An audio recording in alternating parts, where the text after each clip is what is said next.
தமிழ்நாட்டை ஆளும் அரசில் பாமக பங்கேற்க வேண்டும் என்று அன்புமணி கூறியிருக்கிறார். கூடுதல் விவரங்களை செய்தியாளர் பாண்டியராஜன் வழங்கிட கேட்கலாம். பாண்டியராஜன், வணக்கம். விவரங்களை சொல்லலாம்.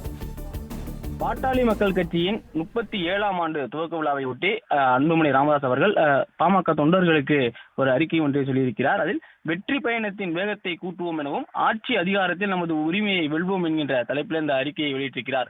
மாபெரும் மக்கள் இயக்கமான பாட்டாளி மக்கள் கட்சி இந்த மண்ணின் உதித்த நாள் இன்று எனவும் சமூக நீதிக்காகவும் மக்கள் உரிமைக்காகவும் போராடுவதில் பாட்டாளி மக்கள் கட்சிக்கு இணையான இன்னொரு இயக்கம் தமிழ்நாட்டில் இல்லை எனவும் அன்புமணி ராமதாஸ் அவருடைய அந்த சமூக வலைதள பதிவில் குறிப்பிட்டிருக்கிறார்.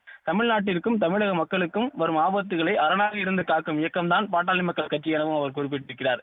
தமிழ் மொழி, இனம், தமிழ்நாட்டு மக்கள், இயற்கை வளம், சுற்றுச்சூழல் ஆகியவை பாதுகாக்கப்பட வேண்டும் என்றால் பாட்டாளி மக்கள் கட்சி வலிமையுடன் பயணிக்க வேண்டும் எனவும் தமிழ்நாடு இந்தியாவின் முதன்மை மாநிலமாக மட்டுமின்றி உலகின் முன்னணி நாடுகளுடன் போட்டியிடும் அளவுக்கு உயர வேண்டும் என்றால் அதற்கு தமிழ்நாட்டை ஆளும் அரசில் பாட்டாளி மக்கள் கட்சியும் பங்கேற்க வேண்டும் எனவும் அவர் குறிப்பிட்டிருக்கிறார். குறிப்பாக கூட்டணி என்பது கூட்டணி மூலமாக ஆட்சி அமைக்க வேண்டும் என்பதில் தீவிரமாக அன்புமணி இருக்கக்கூடிய நிலையில அது ஆட்சி அதிகாரத்தில் பாமகவிற்கு பங்கு வரக்கூடிய ஒரு கூட்டணி அமைக்க வேண்டும் என்கின்ற வகையிலே இந்த கருத்தை அவர் பதிவு செய்திருக்கிறார்.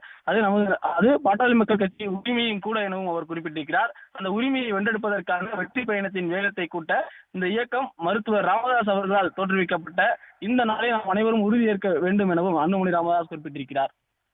பிளே ஸ்டோர் மற்றும் ஆப் ஸ்டோரில் இருந்து பாலிமர் செயலியை QR கோடு மூலம் பதிவிறக்கம் செய்யுங்கள். செய்திகளை உடனுக்குடன் பெறுங்கள்.